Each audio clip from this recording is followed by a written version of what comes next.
Hello दोस्तों, कैसे हो सभी। मैं हूं आपका दोस्त, आपका टीचर। मेरा नाम है मोहित। आप देख रहे हो मेरा चैनल स्टार क्रिएशंस मैथ।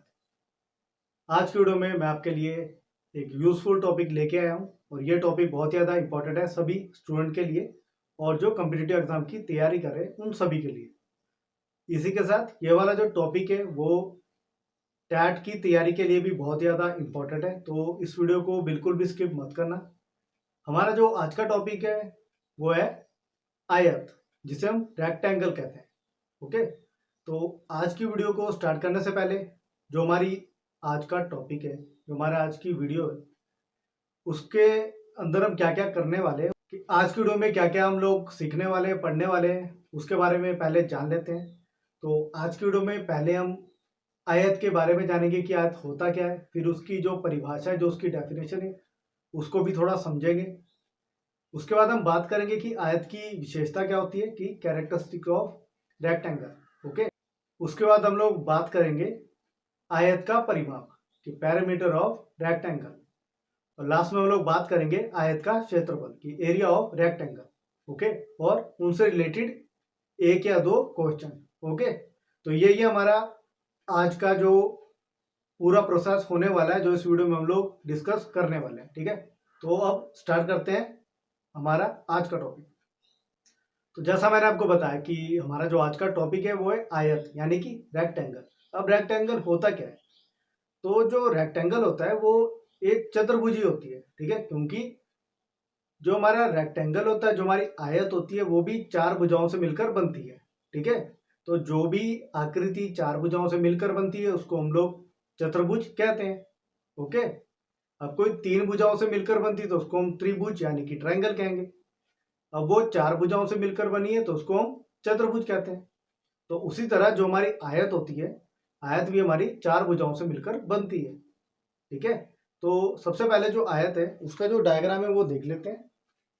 तो जैसा आपको यहाँ पे दिखाई दे रहा है, ये मैंने आयत की शेप बनाई है। ठीक है, आयत की जो आकृति होती है, रेक्टेंगल की जो आकृति होती है वो इस तरह की होती है। इसमें क्या होता है कि हमारे पास लंबाई होती है और चौड़ाई होती है। ठीक है, लंबाई होती है और चौड़ाई होती है, जिसे लेंथ और ब्रेड्थ भी हम कहते हैं। ठीक है, और उसके बीच में एक कोने से दूसरे कोने को जब हम लोग ज्वाइन करते हैं, उसको टच करते हैं, तो वो वहां पे हमारे पास डायगोनल आता है। क्या आता है? डायगोनल, जिसको हम लोग विकर्ण कहते हैं। क्या कहते हैं? विकर्ण। तो आयत में दो विकर्ण होते हैं और जो दोनों विकर्ण है वो बराबर होते हैं। ओके, ठीक है। अब जो आयत है ना, उसकी जो एग्जांपल है, जो उसके उदाहरण है, वो मैं आपको बताता हूँ। जो ये आपको बोर्ड पूरा दिख रहा है, ये भी एक आयत है, ये एक रेक्टेंगल है, क्योंकि इसमें लंबाई भी है, इसमें चौड़ाई भी है। ठीक है, लंबाई भी है और चौड़ाई भी है, दिखाई दे रहा है आपको। और जैसे कोई दीवार होती है, ठीक है, किसी कमरे की दीवार होती है, तो वो भी हमारी एक आयत होती है। ठीक है, वो भी हमारी एक आयत होती है। ठीक है, अब मैं आपको एक शेप दिखाता हूं, ये आपको दिखाई दे रही है। ठीक है, इस शेप को अगर आप ध्यान से देखो तो इसमें ये नीचे वाली जो लेंथ है और ऊपर वाली लेंथ, ये दोनों बराबर है। ठीक है, और साइड वाली लेंथ और साइड वाली लेंथ बराबर है। ठीक है, ये हमारी एक आयत है, ये एक रेक्टेंगल है, जैसा आपको यहाँ पे दिखाई दे रहा है। ठीक है, ये देखो, इसको प्रिपेयर करने में ज्यादा टाइम तो नहीं लगा है, बट थोड़ी मेहनत तो लगी है। ठीक है, तो इसको आप एक बार ढंग से देख लो। ये हमारा आयत, जिसको हम रेक्टेंगल कहते हैं। ठीक है, इसमें दो लंबाई है, दो चौड़ाई है। ठीक है, और बीच में दो विकर्ण है। ओके, जैसा आपको यहाँ पे दिखाई दे रहा है कि जो हमारी आयत होती है, आयत में दो लंबाई होती है। इसको इस तरह समझो कि जो लेंथ यहाँ होगी ना, वही लेंथ यहाँ होगी, जो चौड़ाई यहाँ होगी वही चौड़ाई यहाँ पे होगी। सिंपल। ठीक है, अगर यहाँ 8 सेंटीमीटर है तो सामने वाली जो इसकी साइड है, जो भुजा है, वो भी 8 सेंटीमीटर होगी। अगर ये 4 सेंटीमीटर है तो यहाँ भी 4 सेंटीमीटर होगी। Okay, clear? ठीक है, तो ये तो थी आयत की बात, की आयत होती क्या है और इसके जो कुछ उदाहरण थे। ठीक है, अब हम बात करते हैं कि आयत की परिभाषा। ठीक है, अगर हम जनरल वे में बात करें, ऐसे नॉर्मल वे में बात करें, तो जो हमारी आयत होती है, जो हमारी रेक्टेंगल होती है, वो एक ऐसी आकृति होती है जो चार भुजाओं से मिलकर बनती है, ठीक है, जो चार भुजाओं से मिलकर बनती है। बट इसमें क्या होता है कि इसमें आमने सामने की जो भुजाएं होती है, जो साइड होती है, वो बराबर होती है, यानी कि एक समान होती है, ठीक है। तो ऐसी आकृति को हम लोग आयत यानी कि रेक्टेंगल कहते हैं। ओके, तो डेफिनेशन क्लियर, ठीक है। ओके, तो अब आगे बढ़ते हैं। अब हम बात करेंगे कैरेक्टरिस्टिक ऑफ रेक्टेंगल, ठीक है, कि आयत की विशेषताएं क्या क्या है, ठीक है। तो इसकी जो विशेषताएं हैं वो मैंने पहले ही यहाँ पे लिख रखी है। ओके, सबसे पहली जो इसकी विशेषता है वो है कि यह एक समानांतर चतुर्भुज है, ठीक है, कि एक चतुर्भुज तो है बट किस तरह की, समानांतर चतुर्भुज है। अब समानांतर चतुर्भुज क्या होती है, जिसकी आमने सामने की जो भुजाएं होती है वो बराबर होती है, ठीक है। ओके, तो पहली विशेषता है इसकी, यह एक समानांतर चतुर्भुज है, ठीक है। दूसरी इसकी विशेषता है कि इसकी आमने सामने की भुजाएं बराबर होती है, जैसा अभी हम बात कर चुके हैं कि इसकी आमने सामने की भुजाएं बराबर होती है, ठीक है। तीसरी विशेषता है कि इसमें चारों कोण 90 डिग्री के होते हैं, यानी समकोण होते हैं, ठीक है। यहां भी 90 डिग्री बनेगा, यहां भी, यहां भी, यहां भी, ठीक है। क्योंकि जो चतुर्भुज होती है उसके जो चारों कोणों का योग 360 डिग्री होता है, ठीक है। तो 90 90 90 90 90 गुना 4 360, ठीक है। इसकी जो अगली विशेषता है वो है इसमें दो विकर्ण होते हैं, इसके दो डायगोनल होते हैं और दोनों जो विकर्ण होते हैं वो एक समान होते हैं, ठीक है। जैसा मैंने आपको बताया था, इसके जो विकर्ण है वो बराबर होते हैं, ठीक है। और ये जो हमारी आयत है वो एक 2D आकृति है, जैसा मैंने आपको पहले बताया था कि जिसमें लंबाई और चौड़ाई होती है, ठीक है, जिसमें ऊंचाई नहीं होती है उसको हम लोग 2D आकृति कहते हैं, ठीक है। वो 2D शेप होती है, और जिसमें लंबाई, ऊंचाई, चौड़ाई तीनों चीजें दी हुई होती है वो हमारी 3D शेप होती है, ठीक है। ओके, तो जो आयत है वो भी एक 2D आकृति है, ठीक है। तो इसकी जो विशेषता है उसको एक बार फिर से देख लो। आयत की जो विशेषता है, ठीक है, तो पहली है कि यह एक समानांतर चतुर्भुज है। दूसरी इसकी जो विशेषता है वो कि इसकी आमने सामने की भुजाएं बराबर होती है। तीसरी इसकी विशेषता है कि इसमें जो कोण होते हैं वो चारों कोण 90 डिग्री के यानी कि समकोण होते हैं। ओके, अगली जो उसकी विशेषता है वो कि इसमें दो विकर्ण होते हैं और दोनों विकर्ण एक समान यानी कि बराबर होते हैं, इक्वल होते हैं, ठीक है। और लास्ट जो उसकी विशेषता है वो कि एक 2D आकृति है, 2D शेप। ओके, तो यहां तक क्लियर। अभी तक हमने 2 पॉइंट क्लियर किए हैं, आयत के बारे में जाना है और आयत की जो डेफिनेशन है वो, ठीक है, और उसके बाद आयत की विशेषताएं, ठीक है। अब हम बात करेंगे आयत का परिमाप, ठीक है। तो जैसा हमने अपनी पिछली वीडियो में किया था कि परिमाप क्या होता है, परिमाप होता है कि भुजाओं का योग, उनका सम, ठीक है। तो इसमें भी इसी तरह होगा कि जो ये चारों भुजाएं दिए इनका टोटल करना है, ठीक है। जो इनका टोटल होगा वो इसका परिमाप होगा। ओके, तो आई थिंक विशेषताओं को मिटा देता हूं ताकि जो परिमाप है वो आपको समझा पाऊं, ठीक है।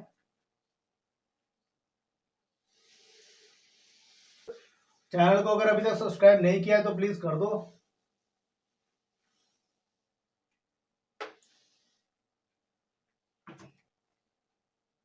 ठीक है, चैनल को सब्सक्राइब कर दो। परिमाप, ठीक है, आयत का परिमाप। तो जैसा मैंने आपको बताया कि जो चारों भुजाएं उनका योग, ठीक है। तो अगर आप ध्यान से देखो, यहां भी लेंथ है तो ये भी लेंथ होगी, यहाँ ब्रेड्थ है तो ये भी ब्रेड्थ होगी, ठीक है, ये भी चौड़ाई होगी। तो जो परिमाप है वो इन चारों भुजाओं का योग, ठीक है। अब देखो, एक लेंथ, एक ब्रेड्थ, एक लेंथ, एक ब्रेड्थ, ठीक है। वाओ, ठीक है। अब एल और एल, दो एल हो गए यानी दो लेंथ होगी, दो ब्रेड्थ होगी यानी दो चौड़ाई होगी, ठीक है। अब दो कॉमन ले लो, एल जमा बी, ठीक है, मतलब लेंथ जमा ब्रेड्थ, ठीक है। तो यही हमारा फॉर्मूला है परिमाप का। लिखा है ना मैंने यहाँ पे, दो ब्रैकेट में लंबाई जमा चौड़ाई और शॉर्ट फॉर्म में दो गुणा एल जमा बी, ठीक है। तो वही हमने निकाला है। तो इस तरह से हम लोग जो इसका फॉर्मूला उसको डिराइव भी करते हैं, उसको निकालते भी। अब मान लो, ठीक है, एग्जांपल के लिए कि जो इसकी लेंथ है, ठीक है, ओके, स्मॉल एल लेते हैं, ठीक है। तो मान लो इसकी जो लेंथ है वो हमारे पास है 7 सेंटीमीटर और जो इसकी ब्रेड्थ है वो है 4 सेंटीमीटर। ठीक है, एक एक ही एग्जांपल करेंगे, सिर्फ आपको फॉर्मूला यूज करना ना चाहिए। ठीक है, ओके। तो इसी को हम थोड़ा अच्छे से करेंगे। सबसे पहले फॉर्मूला लिखना है 2 इंटू लेंथ जमा ब्रेड्थ। ठीक है, कि लंबाई जमा चौड़ाई और बाहर 2 से उसको मल्टीप्लाई करना। तो 7 जमा 4 ये हो गया 11 गुना 2, ये हो गया 22 सेंटीमीटर। कितना हुआ? 22 सेंटीमीटर। ठीक है, अब ये 22 सेंटीमीटर है तो इसको हम दूसरे ढंग से कैसे निकाल सकते हैं? देख लो, अगर यहां भी 7 है तो ये भी 7 होगी, यहाँ पे 4 है तो ये भी 4 होगी। इन चारों को ऐड कर दो, 7 जमा 7 14, 14 और 4 18, 18 और 4 22। कितना आया? 22 सेंटीमीटर। ऐसे भी 22 आएगा, वैसे भी 22 आएगा। ठीक है, तो ये इसका करेक्ट फॉर्मूला है।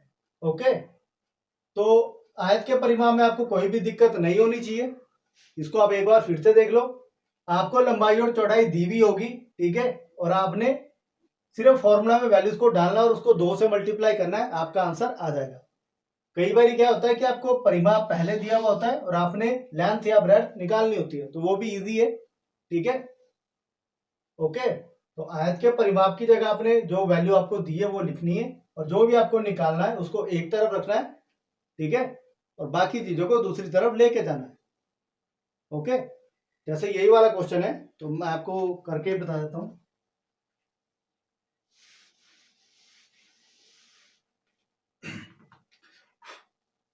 ठीक है, कि हमें लेंथ तो दे रखी है 7 सेंटीमीटर, बस हमें ब्रेड निकालनी है। ठीक है, इसकी चौड़ाई निकालनी है और जो इसका परिमाप है, परिमाप हमें दे रखा है, ठीक है, 22 सेंटीमीटर। तो पहले फॉर्मूला लिखेंगे कि आयत का परिमाप बराबर है 2L जमा B। ठीक है, ओके। तो 22 यहां पे आएगा। ठीक है, अब ये 2 इसके नीचे आ सकता है तो उसको डायरेक्ट काट दो, ये आ गया 11। एल कितना है? 7। 7 जमा बी निकालना है तो B is equal to 11 minus 7, आ गया 4। ठीक है, तो इस तरह से आप लोग लेंथ और ब्रेड्थ भी निकाल सकते हो। ओके, अब जो इस वीडियो का हमारा जो इस टॉपिक का लास्ट पॉइंट है वो है क्षेत्रफल निकालना। ठीक है, तो क्षेत्रफल निकालना भी देख लेते हैं।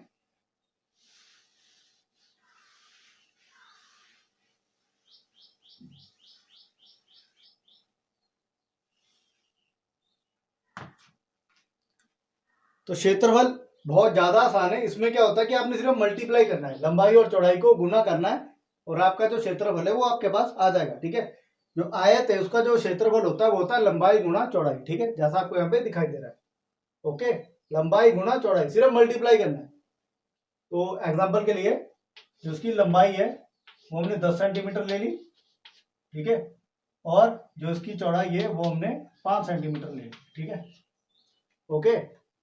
अब एरिया निकालना है तो आपने एरिया लिखना है, area is equal to length into breadth. मैं पूरा नहीं लिख रहा हूं, ठीक है, एल और बी से समझ जाओ, एल से लेंथ, बी से ब्रेड्थ। ठीक है, तो एल हो गया 10, जो हो गया 5, मल्टीप्लाई कर दो 50 सेंटीमीटर स्क्वायर। एरिया हमेशा स्क्वायर में आता है। ठीक है, ओके। तो इस तरह से हम लोग एरिया भी निकाल सकते हैं आयत का। ठीक है, अब इसमें भी हम सेम वैसा कर सकते हैं कि एरिया हमें दिया हुआ होगा, ठीक है, और मान लो हमें लेंथ निकालनी है। ठीक है, ब्रेड्थ हमें दी है 5 सेंटीमीटर, हमने निकालनी है लेंथ। तो सबसे पहले हमने फॉर्मूला लिखना है कि area is equal to L into B. हमने क्या निकालना है? एल निकालना है, तो बी इसके नीचे आ जाएगा। ठीक है, यहाँ 50/5, एल ये कट गया, एल आ गया 10 सेंटीमीटर। ओके, इजी है ना? ठीक है, तो एक बार सिर्फ वो फॉर्मूला पे नजर मार लो। ठीक है, आयत का परिमाप 2 गुना, ठीक है, या 2 और ब्रैकेट लगा के आप इस तरह कर सकते हो, लंबाई जमा चौड़ाई। ठीक है, 2 इंटू एल प्लस बी, ये हो गया आयत का परिमाप, पेरीमीटर ऑफ रेक्टेंगल। दूसरा है एरिया ऑफ रेक्टेंगल, यानी कि आयत का क्षेत्रफल। लंबाई गुना चौड़ाई, लेंथ इंटू ब्रेड्थ, ठीक है, लेंथ इंटू ब्रेड्थ। ओके, तो ये है हमारे फॉर्मूलाज और इसके साथ हमारा जो ये वाला टॉपिक है वो होता है कंप्लीट। ओके, छोटी सी वीडियो थी बट यूजफुल वीडियो थी, ठीक है। तो जितना हो सके इस वीडियो को पूरा देखने की ट्राई करना और जितना शेयर कर सकते हो प्लीज कर दो। आपके एक शेयर, एक लाइक, एक कमेंट और एक सब्सक्राइब से मुझे मोटिवेशन मिलती है। ओके, कि लोग मेरी वीडियोस को देख रहे हैं, मुझे सपोर्ट कर रहे हैं, तो मुझे और ज़्यादा मोटिवेशन मिलती है और मैं और ज़्यादा एफर्ट लगाता हूँ ताकि आपके लिए और भी ज़्यादा बेहतर कंटेंट लेके आ सकूँ। ओके, तो इस वीडियो को देखने के बाद आपके जो डाउट है वो क्लियर हो जाएंगे। ओके, तो ट्राई करना कि वीडियो को आप पूरा देख पाओ और चैनल को अगर सब्सक्राइब नहीं किया है तो प्लीज़ कर देना। तो आज की वीडियो में हम लोग इतना ही करेंगे, मिलते हैं अगली वीडियो में।